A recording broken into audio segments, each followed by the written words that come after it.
Established in 1951, Employees Provident Fund is one of the world's oldest provident funds. EPF, or people will know it as Kumpulan Wang Simpanan Pekerjaan. They are as under purview of the Ministry of Finance. They are a compulsory pension scheme for all Malaysia citizen and permanent residents employed in private sector. The fund is for compulsory retirement savings and contribution for Malaysian. For non-Malaysian or non-permanent resident can also contribute, but it's a voluntary action to do so. The objective of EPF is to ensure employees private sector are financially secure after their retirement.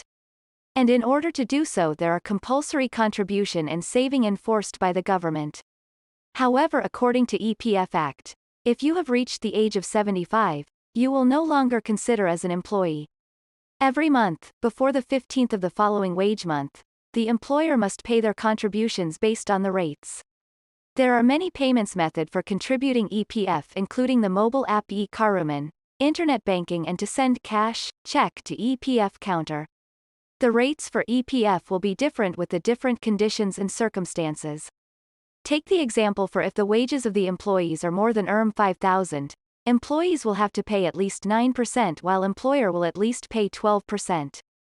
But different if the rates is different for those who registered as member after the 1st of August 1998.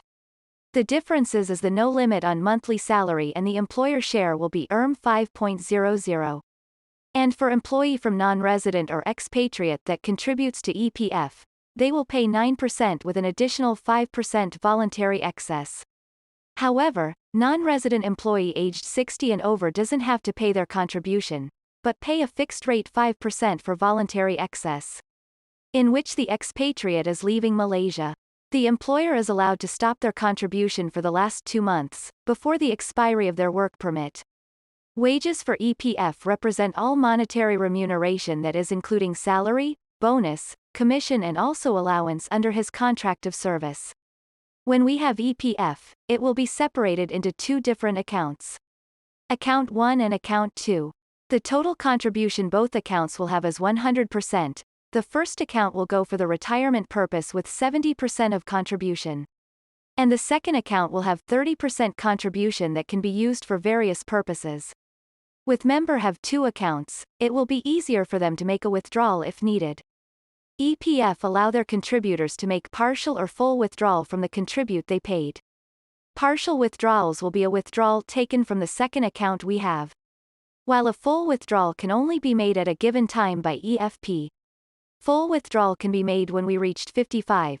The contribution of account 1 and 2 will be merged into one account and will be called account 55, in which we choose to keep working after age 55. The contribution we have will be credited into a new account, called Akuan Emas, and can only be withdrawn when we reach age 60. And both accounts can only be withdrawn when we reach age 60. At this age, both of our account will be compact for withdrawal. However, before fully withdrawal, contribution needs to ensure that the government share has been returned to the retirement fund. Through early government share calculation, pre-pen, application.